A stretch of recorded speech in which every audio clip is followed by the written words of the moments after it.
Good afternoon, everyone, and thank you for coming to Brookings. I'm Mike O'Hanlon with the Foreign Policy Program, and it's my distinct honor today to have the Under Secretary of the Army, Ryan McCarthy, here with us to talk about all things Army, but specifically some of the Army's ideas on modernization of its future force. Let me just say a brief word of introduction of Secretary McCarthy, and then I'll ask you to join me in giving him a big Brookings welcome, and then we'll hear a couple of thoughts from him by way of framing our topic. We'll follow up with a little bit of discussion up here between him and me, and then go to your questions, all of that by 2:30, so it'll be a crisp, boom, boom kind of session. Mr. McCarthy is a proud native of Chicago, went to Virginia Military Institute, bachelor's degree in history there, which seems appropriate given the aura that I have around VMI and all the traditions and histories that it upholds and sustains in our country. Then joined an operational Army unit, was deployed to Afghanistan during his 1997 to 2002 period as a soldier, saw combat with the Rangers in Afghanistan. I think first met Secretary Mattis there as well, if I understand the story correctly. And since that time, has done really all the kinds of additional things you'd want someone to do who's got the kind of job he has today, because he's worked on Capitol Hill. He's worked as a special assistant to both Secretary of Defense Gates, but also the Undersecretary of Defense for Acquisition Technology and Logistics.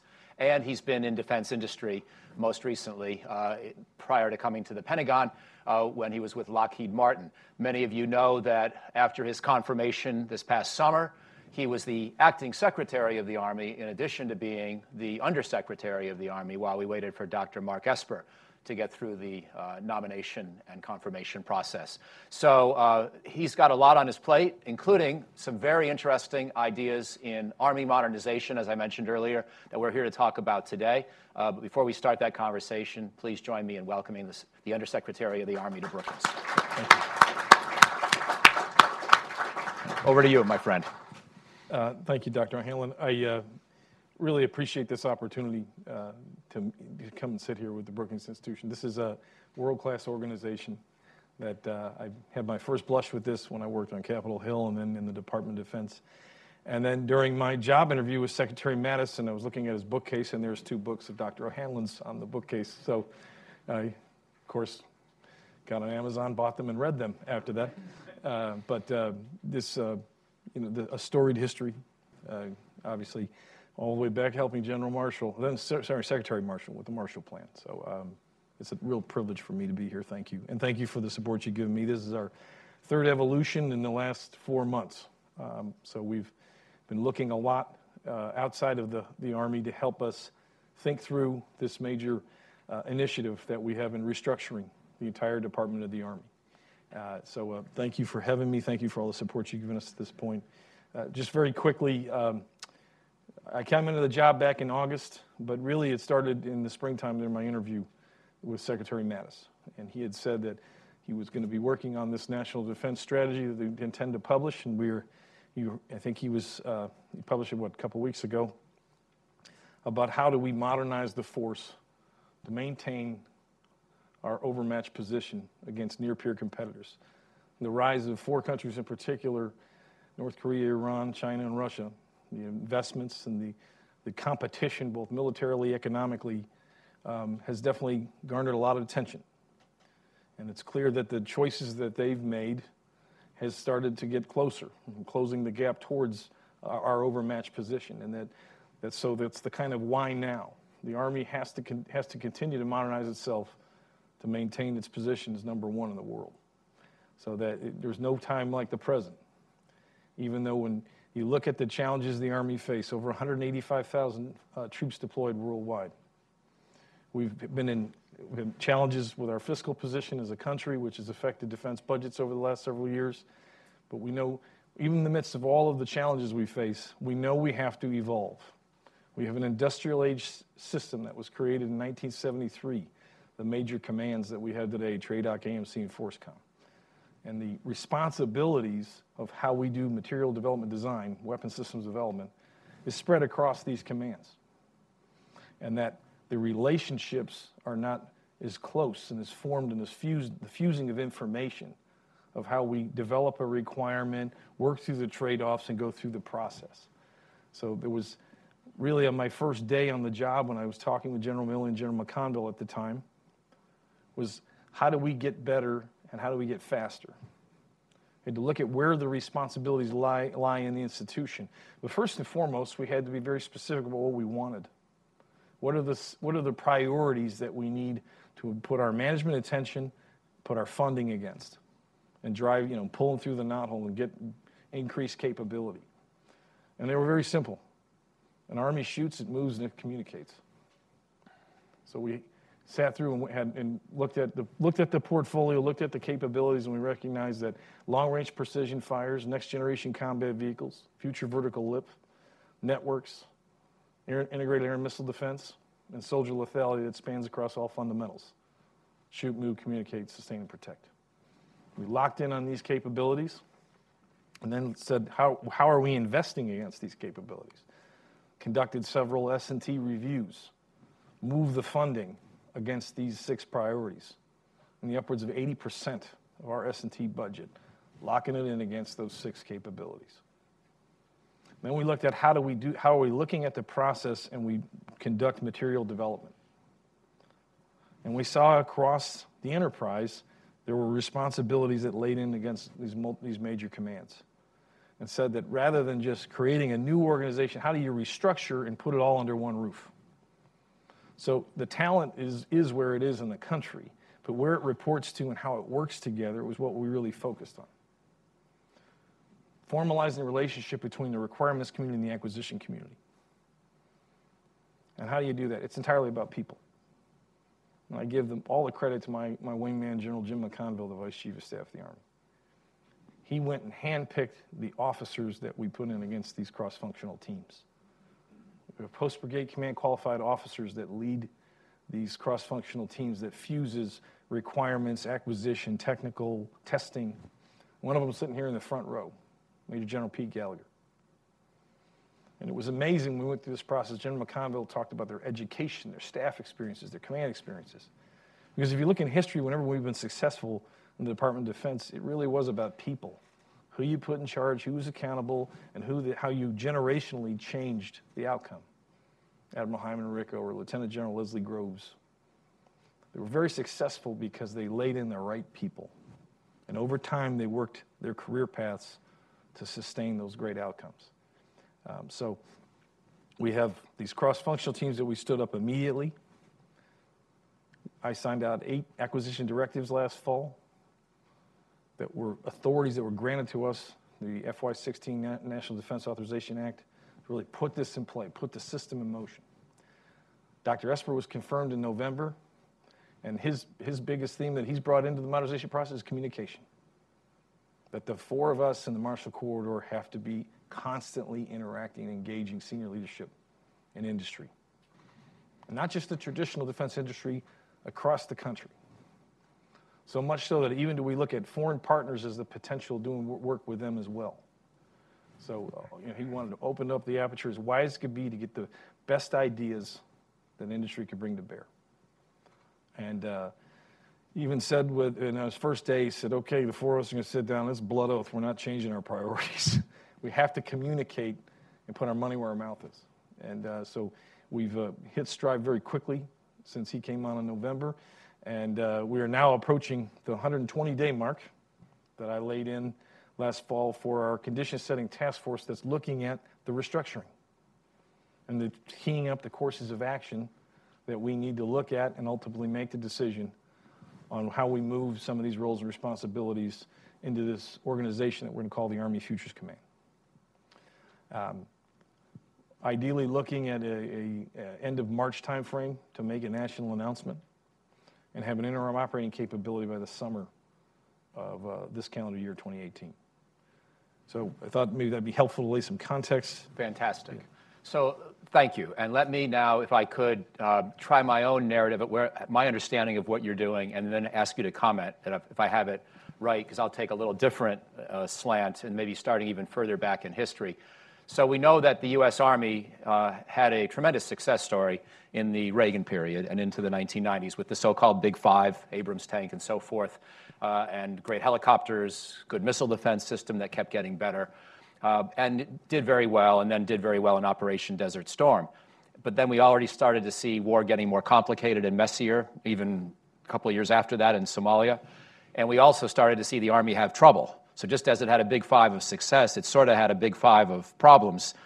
Sergeant York, Armored Gun System, Future Combat System, Comanche Crusader, we all know the list. That was all sort of 90s into early 2000s. None of those programs quite lived up to what was hoped for them, and most of them were ultimately canceled. The Army's done a lot of great stuff even during that period, and I think your predecessors in both uniform and the civilian workforce did a lot of innovative things, but the big programs were less successful. On top of that, and maybe even more importantly, this is where I'm hoping you'll comment, we've also seen the pace of innovation pick up, not only here, not only in the United States military, but in foreign militaries, China and Russia, as the National Defense Strategy underscored, as you said, as Secretary Mattis mentioned across the street when he was at SICE, unveiling the strategy 2 weeks ago.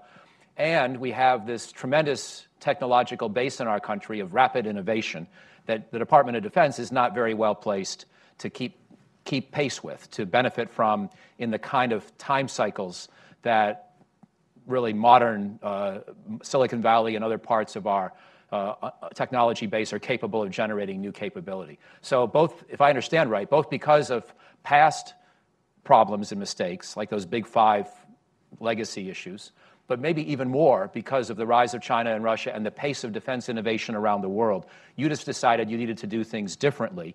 And if I understand, there are at least two big things you're accomplishing with this, or aspiring to accomplish.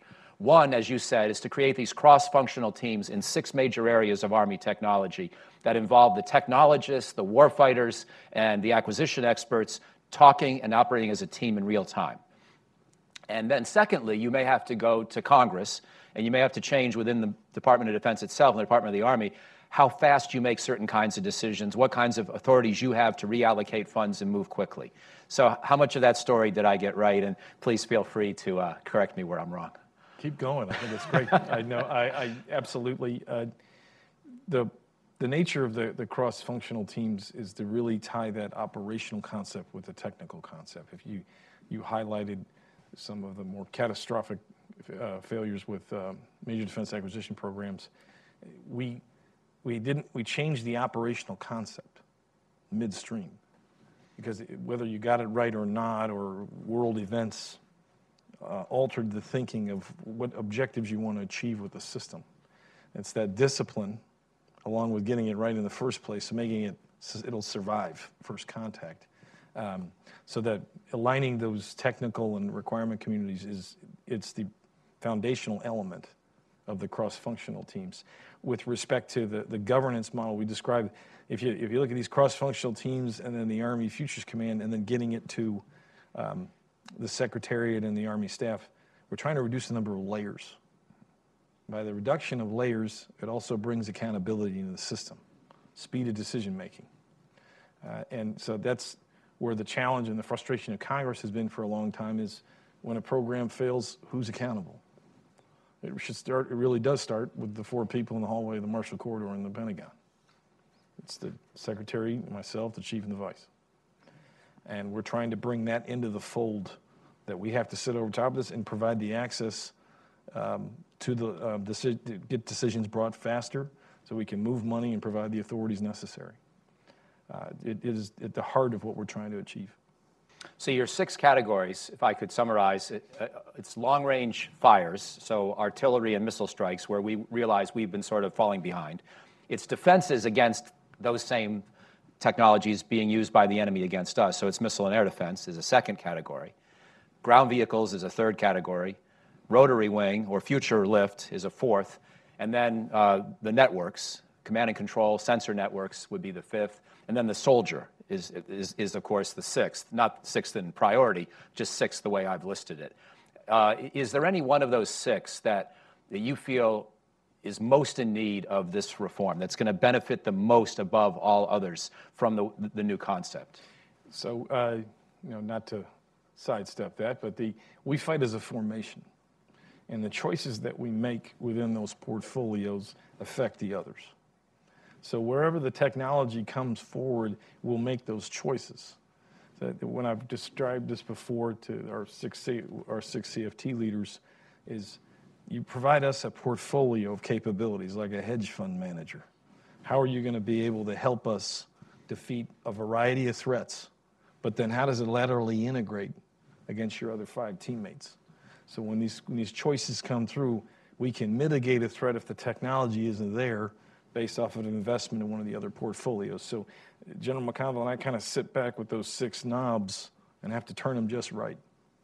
The teams have been in place for about 3 months and are bringing forward recommendations to influence this FY20 program. And anxious. It'll be a very interesting 75 days ahead of us, right, Pete? But that's how we're approaching the challenge, because you can't make deep bets on a technology that isn't mature. So how can you mitigate that or increase capability? You got to look to the other weapon systems in the formation. Is it fair to, you've described a couple of things you're hoping to accomplish. One of them is improve speed, but also maybe even more to the point, you've talked about these cross-functional teams and the combination of talent they bring together. And to make the link between the visionaries and the doctrine writers with the technologists, make that link real day to day. It strikes me as I think through the 6 technologies that the speed benefit is perhaps going to be most notable in the network area, where you've got, as we were discussing earlier, the pace of modern electronics innovation is so fast that you need to be able to react. Whereas a benefit of having the CFTs and having the technologists talk to the visionaries is that you maybe avoid the problem we had with Future Combat System, hopefully, where a concept that sounded great, in a Brookings seminar, maybe wasn't quite as readily deployable, and it was partly because you had, visionaries here in one command, technologists here in another, and they didn't see themselves as part of the same day-to-day team. Is that a fair way to look at some of the potential benefits? Want to jump in, Pete? So we've got General Gallagher here with us in the front row, one of the CFT leaders. And Major General Pete Gallagher, who was the CFT director for the network. So, sorry. Thank you, Mr. O'Hanlon. Thank you, Mr. Secretary. And for all of you, it's an honor to be here today. One of the things we've learned relatively, we've got to move with speed and precision. We've got to stay ahead of our adversaries. And we have not been able to do that because we have very large programs that are taking us years to field based on how the money is allocated to actually field those programs. And so as we took a good hard look at the network, we really realized we needed to cut bait on a few of those programs that might not deliver in the future. Fix our ability to fight tonight by adapting and buying new solutions that are readily available. If our Marine Corps teammates, our joint teammates, if industry has something that we can port in immediately, we want to get it in the hands of our soldiers and get it out there as quickly as we can so we can improve our ability to fight tonight. And then we're pivoting to this, what's next? What will allow us to explore the art of the possible and be able to insert technology? So what we've been trying to do relatively quickly is get associated with units that are focused on the global response force and our most pressing O plans, get capability in the hands of those soldiers as quickly as we can, get iterative feedback, make adjustments, and learn as we go. And as the Secretary and I have talked about, we want to fail early, fail cheap, but when something's working and it's ready, we want to test the scalability of it and get it out there as quickly as we can in the formation. So we got to move at a much more rapid pace, especially in IT. For every one of those cross-functional teams, we and the network, we're cross-cutting. Okay, sensor to shooter, target acquisition for long-range precision fires. We've got to have a network that enables that. We've got to have a network that enables the short-range missile defense, integrated air and missile defense. The network's got to be trusted. It's got to make sure that what we're shooting at is we're going to hit the target we need to hit. Our vehicles, our platforms, air-to-ground integration, it's got to be an ecosystem. And so, the Secretary mentioned it before, but all of the cross-functional teams, the horizontal integration, day in and day out, and making sure we have shared understanding of what the priorities are and what we're focused on has really been, I think, pretty significant. As I've had the privilege to do this for the last 75 days, we've taken a good hard look at some areas that maybe we probably weren't looking at before, and that's our science and technology portfolio. What are we investing in the network that's going to deliver capability? And what is industry research and development efforts going? What are they investing in that we may not need to worry about? What is SOCOM investing in? What's DoD, DARPA? What are other players in the S&T space that have networked implications? Where are they investing? So a lot of my past 75 days since we stood up is finding out who's doing what in this space, where are the investments that's going to deliver capability, and then how do we explore that and exploit it as quickly as we can by getting it in the hands of the soldiers and making sound recommendations to the Secretary, the Chief, and other senior leaders on how to move the money to get the best possible capability that we can so we can fight and win. And that's really what it's all about, is fighting and winning.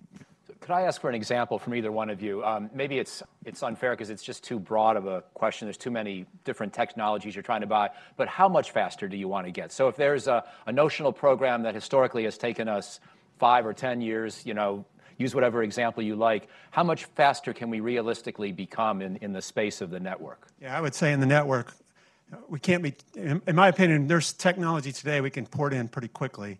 And where we've been hampered is large ACAT-1 programs that have taken years to field.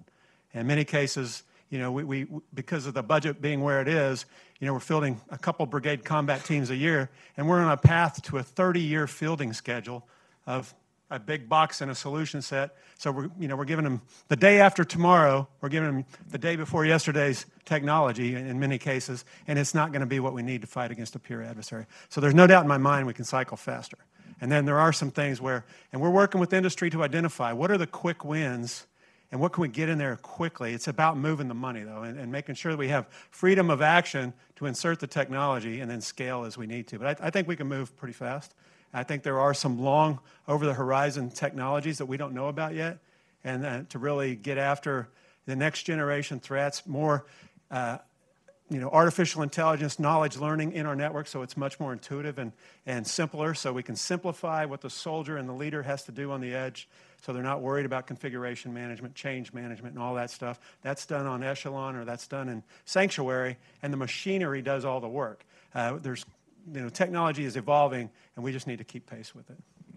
In his space in particular, the utilization of OTA authority that was granted to us in the FY16 National Defense Authorization Act is critical. Getting out and procuring it as quickly as possible. Above threshold programmings are challenging. Going through the committees of jurisdiction to get that authority to move the money around. So that will always be a challenge. We've got to be clear and articulate, and we've got to move quickly. With respect to the other portfolios, some of the larger hardware development, we've got to get requirements down to 2 years or less. Because taking 5, 7 years at length, it's just too long. And it becomes just a mountain you're climbing. So we're going to get better at that. We put a lot of focus and emphasis there. And by putting the teams together, it compresses the timing. It gives those program executive officers much more clarity of what the operators want, because they do it right there in real time. So we're encouraged by what we've seen so far, but his space in particular, is why we wanted him here today. It's going to be the biggest challenge, the speed of technology.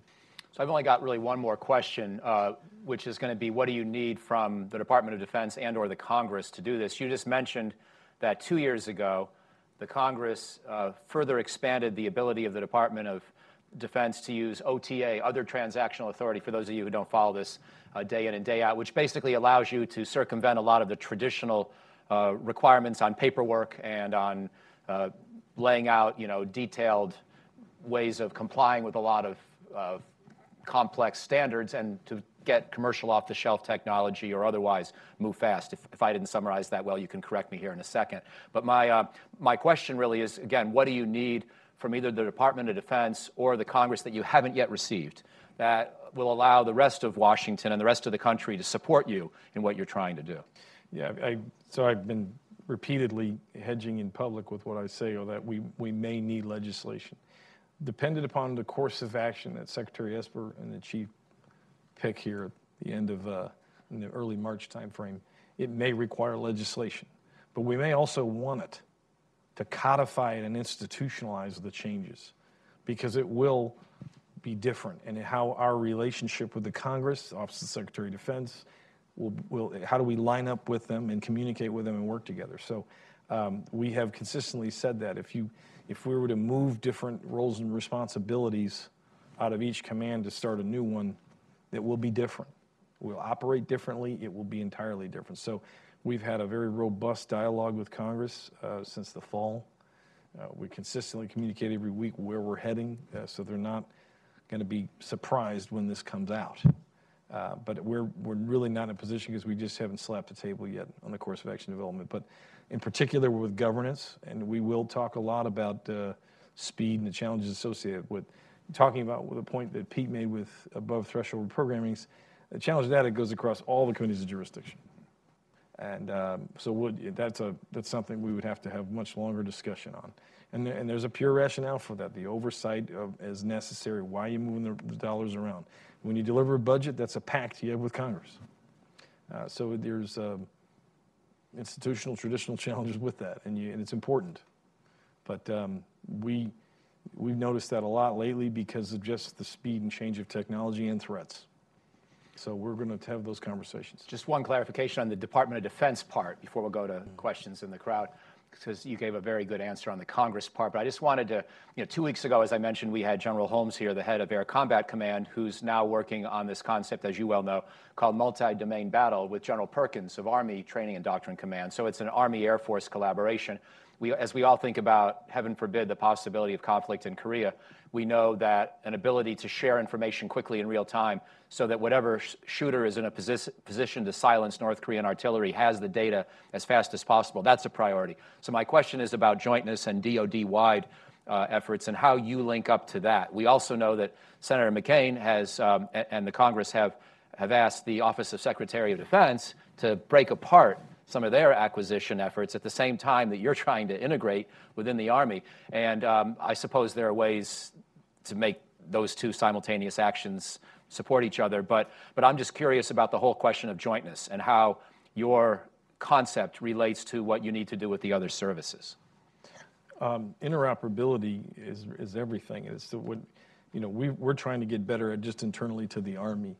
The effort that General Holmes and General Perkins, who's really been a champion of multi-domain battle, bringing all those macro pieces together. The work that the CFTs is doing is bringing that down to how to fight it at echelon. The advantage of our cross-functional team leaders, multiple combat tours. Pete spent a lot of time in Special Operations Command. So the value of our folks that are in these positions, the relationships and the experiences they have, are bringing that down to how we fight that at the street level. But that is, spend an enormous amount of time internally in the department working on that. And I don't know the timing of some of the rollouts of what they're going to do, making changes, but the way that, for my lane with the defense management group process, you're sitting with all the service leadership on the budget process, every investment decision, General Selva and Mr. Shanahan are pressing us on interoperability and how it becomes joint. So the behavior is there. The cultural changes are being made. It's very encouraging. 6 years ago, when I was in the department last night, it was really head down and we're fighting the wars. And now there's a very different feel for me this time around. Thank you.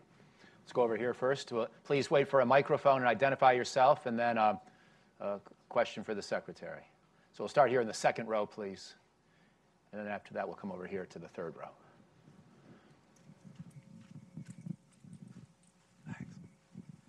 Colin Clark, Breaking Defense, representing Sidney Friedberg, of course. I miss him. Where is he? Exactly. He's out in San Diego having a good time. Good. With AFCEA. So the question is from him. If you had to choose, Mr. Secretary, where would the next dollar added to the Army budget go and why?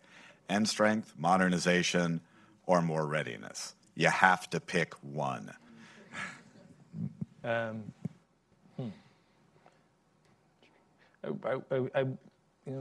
Probably readiness. Readiness is our number one priority. We have troops deployed, 185,000 worldwide. In every instance, it will always be our number one priority. We had this discussion. We knew we had to make a greater emphasis on modernization. We are doing that. There will be a substantial change in the modernization budget, but readiness will always be number one for us.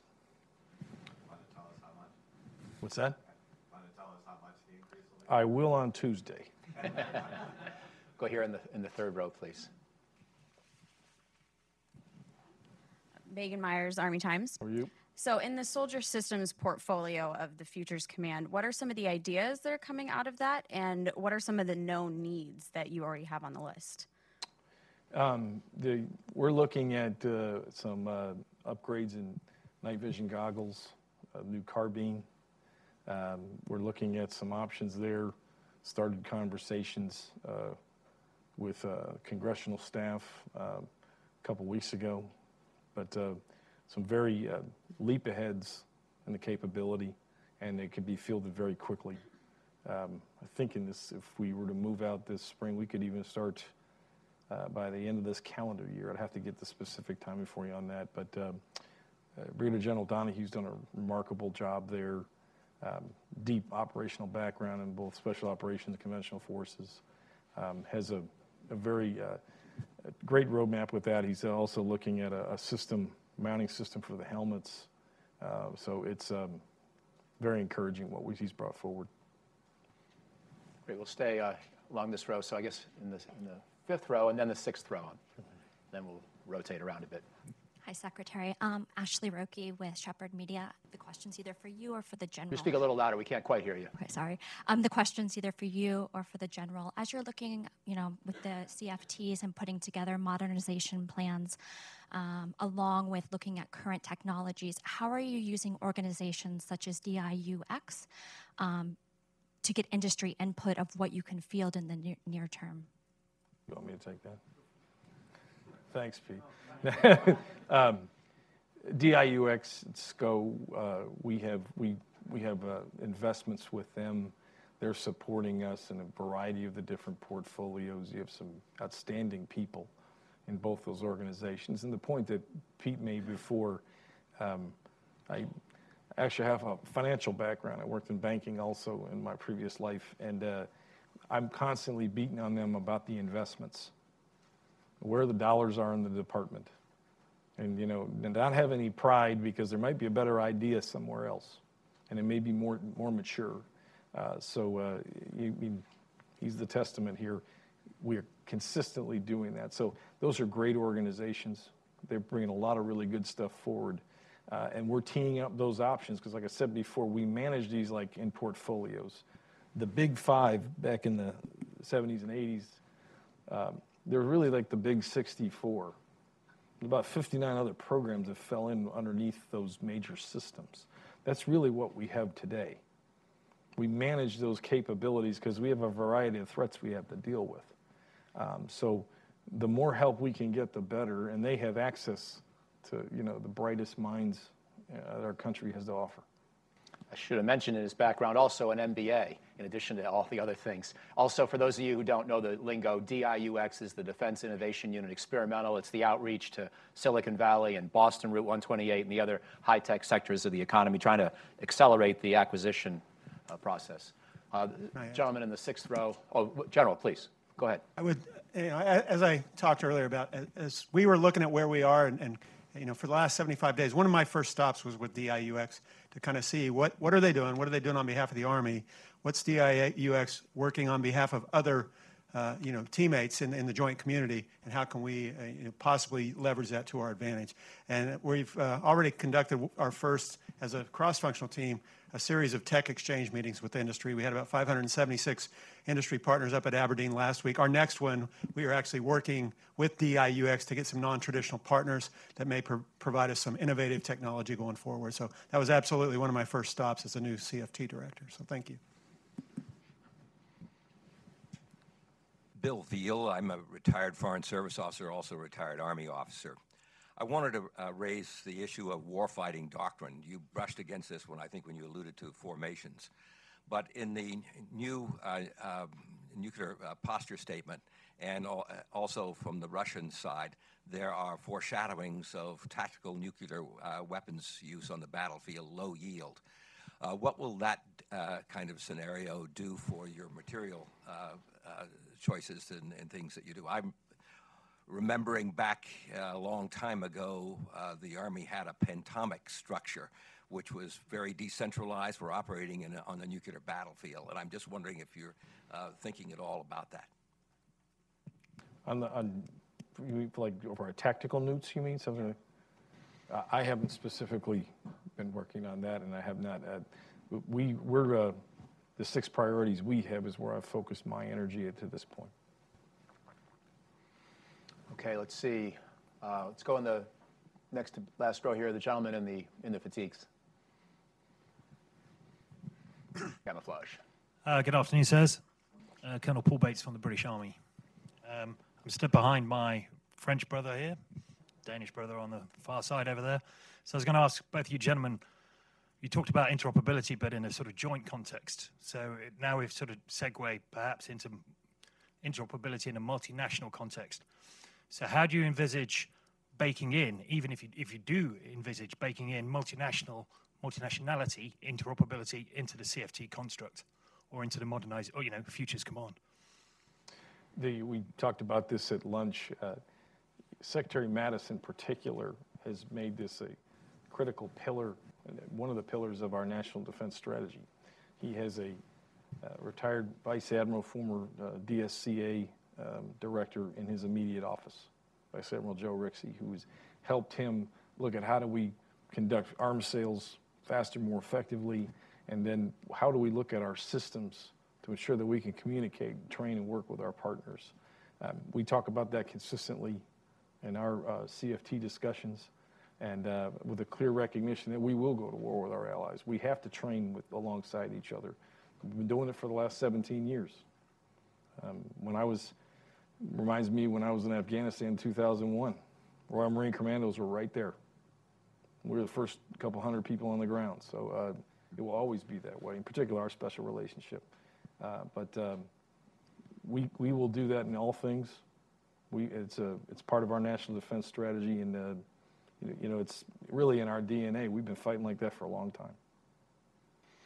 I want to build on the question about nuclear weapons, and I was not surprised to hear your answer that that even though some people are interpreting the new nuclear posture review to imply a much greater American readiness to use nuclear weapons in combat, that's, I don't think, really what was on Secretary Mattis's mind when he authored that document. I think he saw some of deterrence was the goal. But there is the question of vulnerability to other countries using nuclear effects or cyber attacks, and also for General Gallagher and for you, Mr. Secretary.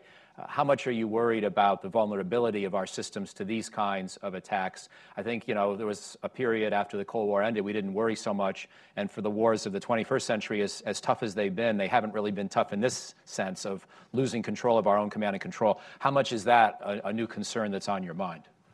Cyber attacks, it's every day we're concerned about the thousands of, attempted intrusions. It's a national level effort in the Department of Defense. The investments are vast. We have some outstanding people. General Paul Nakasone, who is our Army Cyber Command commander. Army's made tremendous strides in this over the last 6 years in particular. But we look at it as a national issue within the Department of Defense. Nuclear effects, are you concerned about them? Are you concerned about high altitude nuclear bursts or something else really disabling a large fraction of your command and control system? Absolutely. I'm concerned about anything, when we talk multi-domain battle, obviously, for 16 years of war, we really haven't been contested in any domain except on the land for the most part. We've had some challenges in cyber with, we've been able to isolate and fight through it. As the Secretary mentioned, we're attacked every day in our data networks, with folks that are looking and probing and prodding, and there's a whole lot of, covert, clandestine activity going on in cyberspace. And as Secretary mentioned, General Nakasone and the R Cyber team, we've invested heavily, and we're constantly getting better and better. But we have, I don't believe, been contested in a way that and we got to work our way through that, make sure that we continue to harden our postures. Same with electronic warfare spectrum. We haven't really been contested in space or spectrum. Sometimes we're our own worst enemy in spectrum because we put so much on the battlefield and we create our congested environment. But if we were truly contested in that space, we got to have solutions that allow us to have optimum capability to fight through the electronic warfare threat. And on the nuclear side, much of, when you buy off-the-shelf capabilities and get it in the hands of your soldiers, there's a hardening aspect that just isn't there. So there's some trade space. So we've got to work through what that means. But absolutely, the electromagnetic pulse impacts on all things is significant and concerning. Yes, sir. Let's go to the back. Next to last row. Yes, please. Hi, Jen Judson with Defense News. In your efforts recently, do you see any specific opportunities for speeding up prototyping timelines within your six modernization priorities? It's the how fast can we get a decision made and money. The ideas are out there. The 6.4 accounts in particular, we had to look at how did we plus them up. Those are always ones that get a lot of scrutiny. So it requires a lot of communication to Congress and others, but that's really the challenge more so than anything. Teeing up these concepts and making sure General Gallagher and others have the funding to go do it. He's gearing up to do a big one here with the spring or summertime, I think, and but that's really the biggest challenge. Laying in that concept, is it sound? Does it make sense? A lot of cases we have to move money around, so you have to have that justification.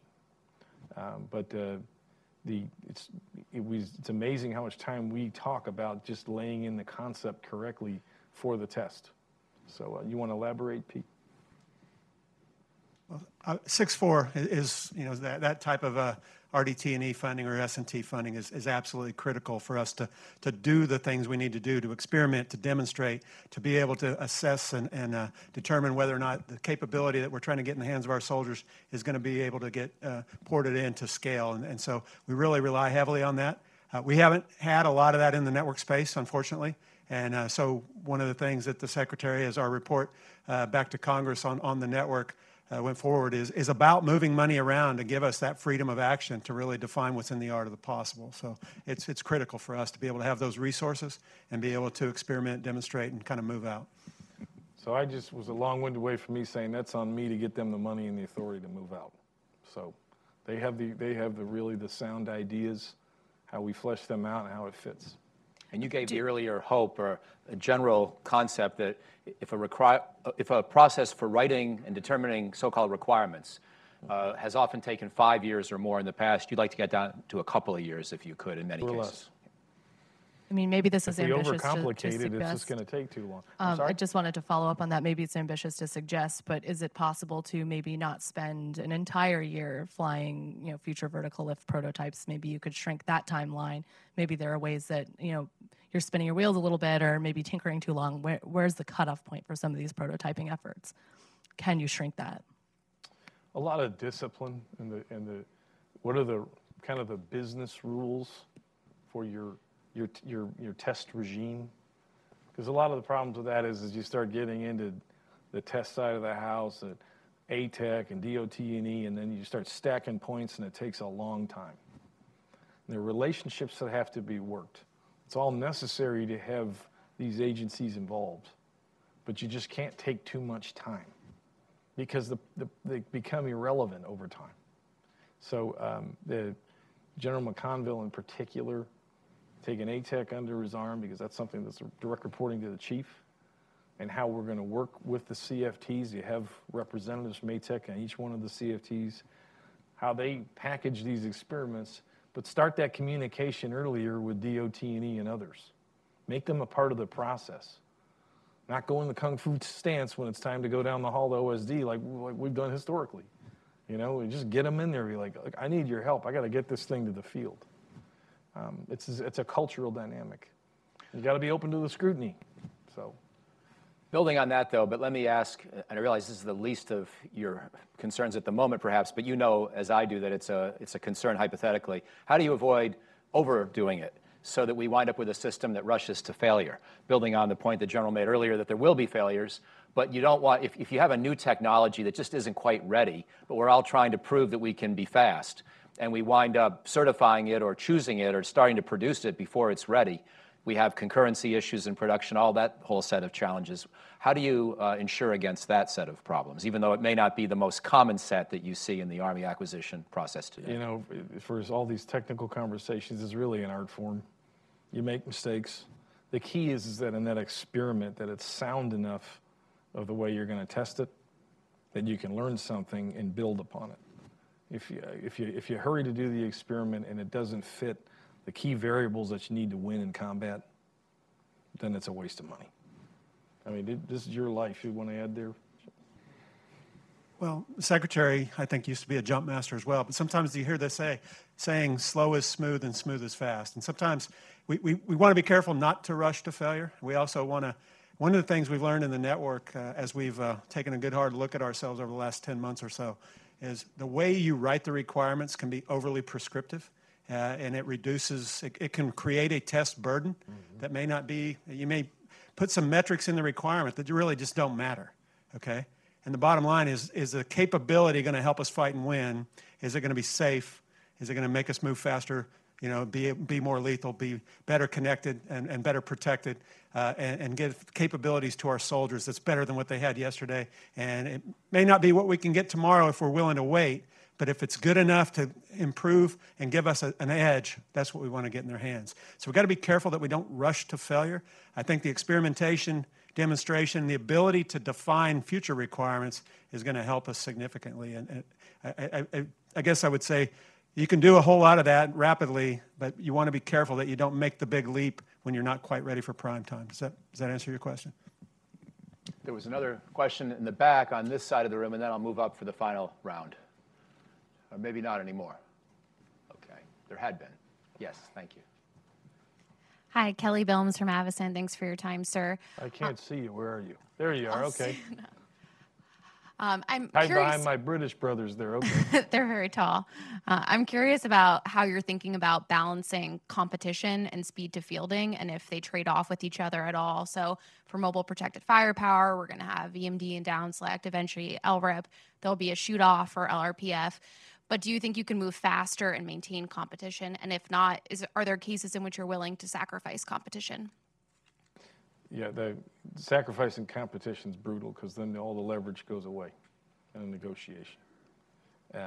If there's a off-the-shelf technology that really is worth the squeeze, then you go for it. But we consistently try to bring more players into bear because you're going to get better ideas. But if we're an extremist, we'll do what we have to do. Okay, we'll go over here, please, to this side of the room, and then I'll come up front. I'm going to answer your question, I promise. Yeah, I'm sorry. Saving you for the grand finale, perhaps. Maybe not answer, address it. Sir, Dan Parsons, Defense Daily. If the new Futures Command is supposed to reach initial operating capability this summer, and I think General Murray testified yesterday that FOC will follow about a year later, what does an IOC Futures Command need to look like, and then what does it do, and then what does a FOC Futures Command, then accomplish a year later? I can tell you in March. We have courses of action that are being teed up now. You almost can say you're IOC now because we have cross-functional teams in place. But to make it sustainable over time, there are other capabilities that they need. The Army has a lot of different voices about the future and have a perfect record of predicting incorrectly. So how do you get more of us together to get the best ideas possible? Make investments against requirements to get the max utility of every dollar. To have those kind of horizontal relationships against other weapon systems. That's what we're looking for, the characteristics. The type of command we're looking for, it doesn't have flags out front or old tanks in front of it. It's probably going to be a big city. I'll tell you a quick story about this. You'll appreciate this, Dr. O'Hanlon. I went to the University of Chicago in November. We restructured the Army Research Labs. The Persky Center and at the University of Chicago has entrepreneurs that are working in the University of Chicago Business School. They also have a tie to the engineering school. And I sat there with the deans of about a dozen universities in the Midwest, Purdue, University of Chicago, Northwestern Wisconsin. And when we walked into the place, we're all in dress blues, I'm in French cuffs, and everybody in there is in hoodies and wrinkled khaki pants. You saw the culture just, but there was a recognition, we want to work with these folks. We need their help. So we need an environment where they're going to want to work with us and help us. It's got to be more than me just coming in with a check. Hey, we need that embrace the cultural dynamics. So You know, it'll probably be in a city where we're going to put this Futures Command. Access to academia and business. You know, I don't know if these guys are going to wear hoodies and khaki pants, but you know, it's coming to find that culture. Because like I keep hitting on this consistently, it's culture and people. You know, the Army's putting the best people we have against us, but we need the rest of the country to help us. So IOC is usually defined by, for a platform, it's X number of helicopters in a unit. Mm-hmm. Use the mic, please, because you're being immortalized on C-SPAN right now. Yeah, sorry. You know, so usually for a platform, it would be X numbers of tanks or helicopters in a unit fielded. That's IOC. Are there boxes that you need to check, like without filling in any of the boxes? Is it a leadership and a personnel structure? You know, the IOC, FOC was me. I probably shouldn't have done that. But the reason why I said that was you'll have this capability in place, but you need to get the kinks out to make sure we've got it right. And that's why I said that, because there may be alterations, changing configuration over time. But no, it's not like a mechanical checklist with knee boards and stuff. Don't tell General McConnell that. But that's how we are progressing through this process, to leave us the flexibility of making an adjustment. And finally, to the most I got to ask patient this man guy. in I the mean, room, and we'll go here, please. And if we have time, we'll come back for one more. Thank you. I can't wait to hear what I have to say after all that. Alan Salisbury, currently with Coda Support Foundation, taking care of veterans, but in a previous life, I had a lot of experience as a project manager, program manager, joint program manager. And you learn very quickly that the development cycle is 4 or 5 times as long as the technology turnover cycle. So the battle is to not be fielding obsolete, let alone obsolescent equipment.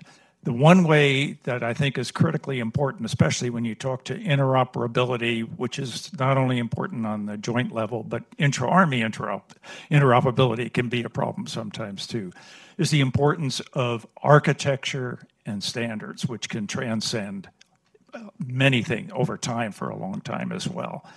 And simulation and modeling can build on that to do a lot of your what-if exercises without having to go out into the field. You really, I guess my point is you really need kind of a system architect and engineer. And I'm wondering if you're thinking about that in your new organization. How do you manage architecture and standards so that you can have plug and play over time? Okay, so you're on to me. I've actually met with some world-class scientists.